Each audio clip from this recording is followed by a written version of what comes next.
Good morning, everyone, and welcome to Shamanic Sundays.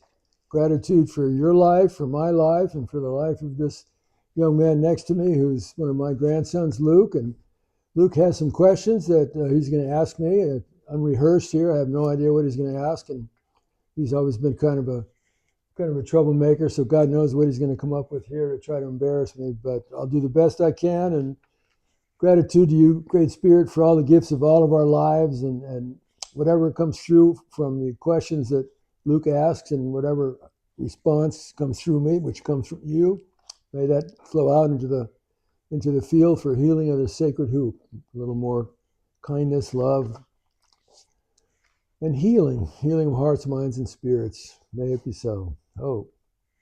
Take it away, Mr. Luke. Awesome. Let's do it. So, let's see. Just jump right in. Obviously, you've done a lot of amazing work, some of it difficult, I'm sure, for you and other people, but what kept and keeps you going through the emotionally heavy work that you do? What keeps me going? Yeah. What keeps me going? Well, I signed up for it. I signed a contract. I think it was maybe with the Great Spirit back in, when would it be? Back in maybe about 1970, 69, 70, around that time, when I was quite strong in my not wanting to go work in a 9-to-5 job with a tie, feeding a capitalist system that didn't care about me or anything other than making profits. So, and I wanted to work outside. I'd been turned on to rock climbing, and I was sitting with a friend of mine rock climbing. We were taking a rest on top of a rock, and I said, I want to make my living, pay my bills by being outside and doing something like this. And shortly after that, I went out on a vision quest, and I shared that with the Great Spirit, that if you give me the way to pay my bills and take care of my family, because your mom and her sister were just little babies then, we're just starting out. If you bring in the income that I need to take care of my family, because I need to take care of my family, then I offer myself to you what you want me to do. So you bring me where you want me to go, you be with who you want me to be in the situations, and then I'll do my best to show up in those situations and open to your guidance about how you want to use me, that you brought me into those situations to begin with. So that's what I mean by I signed a contract with Spirit. And I've certainly been given, sometimes in miraculous ways that were very surprising to me, sources of income that came in that I totally wasn't expecting to help pay the bills each month. And so I feel like I need to fulfill, as long as I'm able to, fill my end of the contract. So that's what keeps me going. And so when you are going through stuff like that, do you think back on that specific moment? I don't know that I think back on it in the moment of the situation. It's more like one of my mantras, sayings that kind of encapsulates this is, I go where you want me to go. I open to your flow. I do what you want me to do. I surrender to you. Yahoo. Yahoo. So I open to the guidance I figure if I'm in the situation, Spirit brought me there, and there's something Spirit wants to use me for. So I don't have to try to figure it out or make it happen. I just have to open to Spirit's guidance and then listen, and then what comes to bring it through. Yeah, well, that makes sense. All right, and it made sense. Yay! Sometimes he doesn't make sense, so that's pretty impressive. It makes sense to me, but to other people, it's a challenge sometimes. All right, and have you ever felt truly lost, or physically or emotionally, and what did that specific moment teach you? Truly lost, you said? Physically or emotionally? Yeah, I'd say both. And what was the second part of the question? Tell us about that moment, and then what did that moment teach you? Well, I don't know where I am physically. I don't know which way to go. So one memory takes place in the Amazon jungle when I was the group leader of a group of gringos who were working with a shaman who took us into his hike way back in the jungle, Peruvian Amazon, to his camp in the jungle, and we did some medicine work there for a while, and rituals and ceremonies, and then when we were hiking back out, it was a number of hours hiking out on a narrow path through the jungle to get back to the dirt road where somebody was supposed to pick us up and drive us to the river and take the boats back to, I think it was Pucallpa. So as we were, I don't know, there's maybe 10 of us, 10 gringos and myself, people from different places around the country and maybe a few from around the world who were part of this group to study with that shaman in the Amazon and then another different shaman up in the Andes. So as we're hiking out, as happens with groups, we got separated, long, farther and further apart from each other. So it ended up, and I always bring up the last, bring up the rear to make sure nobody's behind me and everybody's okay. So the people who were ahead of me, 6 or 7 of them, including the shaman who was leading the way out, I already lost sight of them in the thick jungle. And I was with, I think, 2 people bringing up the rear. And so we got to a place in the path where we came to a fork. And none of us could remember which was the right way to go, to the left, to the right. And so we talked about it, and we tried to figure it out, and we tried to remember, and we just couldn't figure it out. So the dynamic was, if we chose the right path, then in 3 or 4 hours we'd get to the dirt road. If we chose the wrong path, we'd have about 2,000 miles to go through the Amazon. So there was a lot hanging on making the right choice on this, and we just couldn't figure it out, and asking for guidance, and there's just confusing messages. So finally, I relied on one of my power tools, and I took a deep breath, and I yelled out, "Help!" And the shaman came running, laughing back from the jungle to find us and led us to the right path. So when you get lost, ask for help. In this case, I was asking for external help. Mm-hmm. And when I've been lost in situations emotionally, well, lost is an interesting term, lost emotionally, because there's always some emotion I can get in touch with. So maybe more accurately to what you're asking about is when I feel confused about what to do. Would that feel right? Yeah. Lost about what to do and how to respond to a situation. So in those kind of conditions, I ask for help internally. You might say internally. I just go inside and turn it over to spirit. Say, hey, this is your show. This is like a dialogue I'm having inside of myself. It's your show. You brought me here. I have no clue what to do, and so I open myself to your guidance about what you want me to do.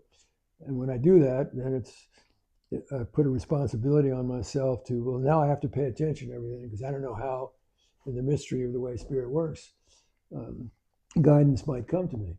So I have a responsibility to be present.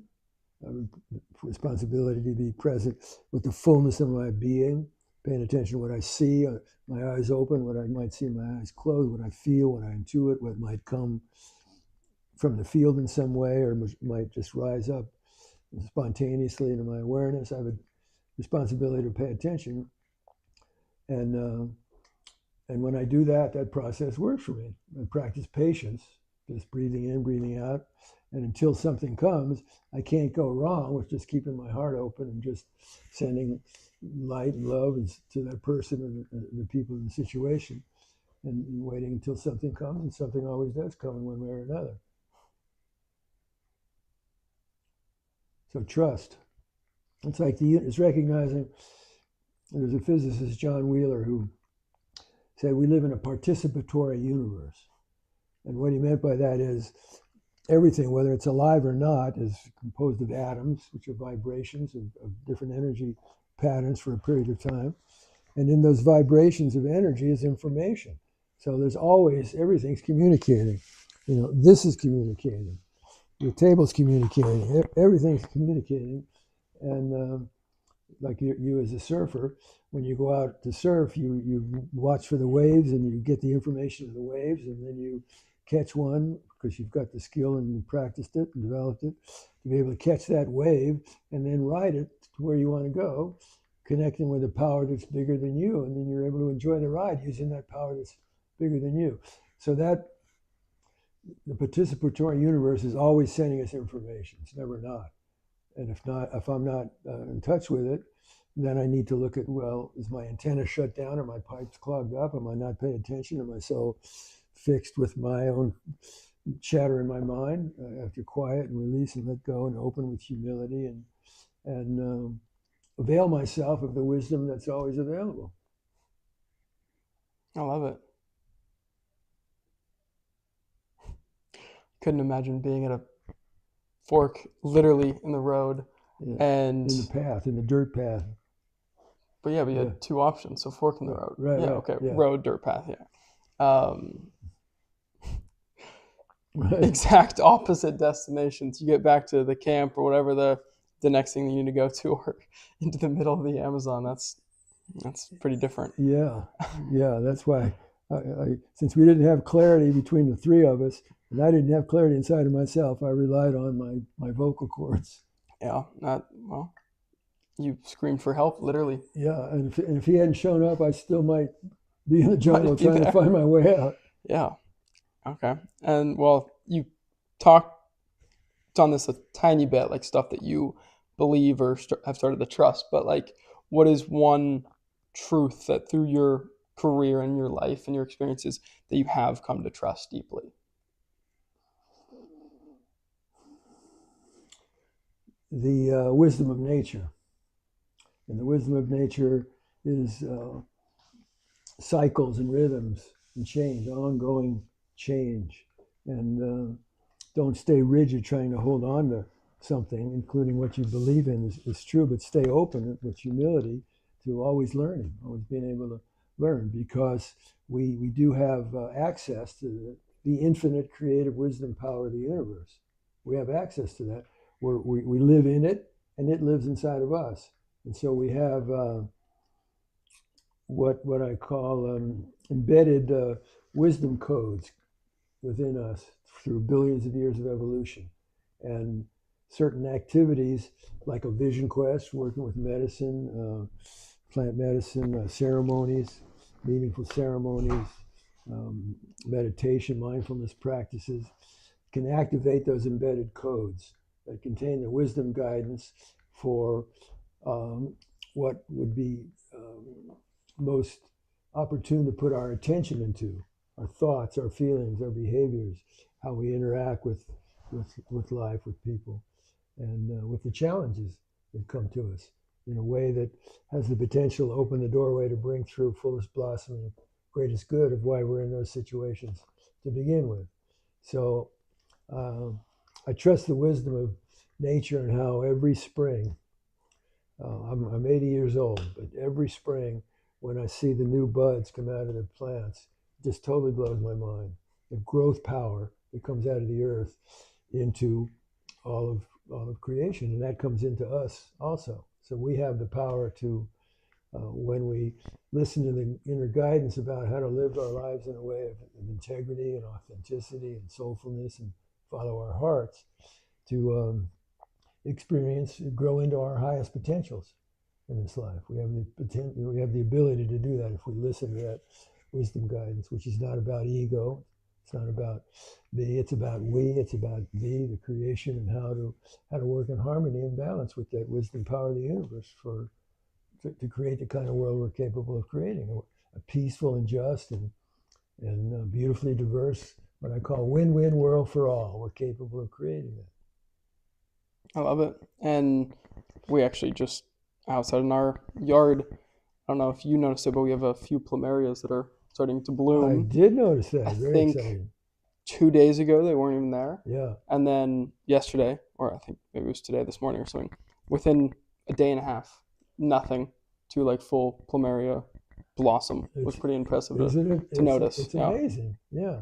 So that the plumeria plant grew out of a cutting or a seed or something like that to begin with, that had the potential. It didn't start off as the flower, right? It started out as something very different, but that growth power came into it, and with the right support dynamics, sun, water, weed pulling, fertilizer, whatever, its potential that was in the seed to begin with was realized, right? Mm-hmm. So there's a great saying from Meister Eckhart, a mystic that I like. He said, pear seeds grow into pear trees, and apple seeds grow into apple trees, and we have God seeds within us. We have God seeds. So apple seeds going to apple trees. We have God seeds. We grow into God. We grow into an awareness of our oneness with the infinite creative power of the universe. We're not separate from that. Yeah.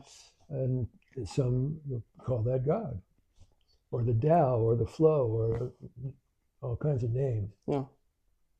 Okay. And then, not sure if you guys noticed, but I got passed something here by one of our in-person viewers. Request question. Lastly, yes, sir. Here, do you want to share a reflection for the community, our community out there watching and listening today? I want to share a reflection. Yeah. Okay. A reflection. Well, that immediately brings up reflection, in my mind anyway, conjure up light bouncing off of something. It's showing, it's a reflection of something. Mm-hmm. But without that light, wouldn't be able to see anything. Yeah. So my reflection is there's something happening 93 million miles away from us, out in space, way out there, that's sending energy through those 93 million miles away to bring us light so that we can see. And that light has information. It's a transmission of the wisdom power of the universe. And we have an opportunity every morning when we're given life to energize our batteries, you might say, and fill our tanks up with that light of the creative power of the universe that's there for us free every morning through the sun. Or if it's raining or cold or fog or snow or whatever, light a candle. That's the light from the sun, which got its light from previous solar explosions going all the way back to the beginning of the universe. So we have every morning freely available to us the opportunity to connect with that light, polish up our stardust, help us wake up to and remember we wouldn't be here without the creative powers of the universe. So let's open up to their wisdom and try to live in harmony and balance with the wisdom they offer to us every day. Well, that's it for the questions that I had. Okay. I loved doing this. Not usually in these videos, but I loved it. Is there anything last that you want to say to wrap it up for the viewers? Yeah, I love doing it too with you, your questions, and I always love being with you, and I love you.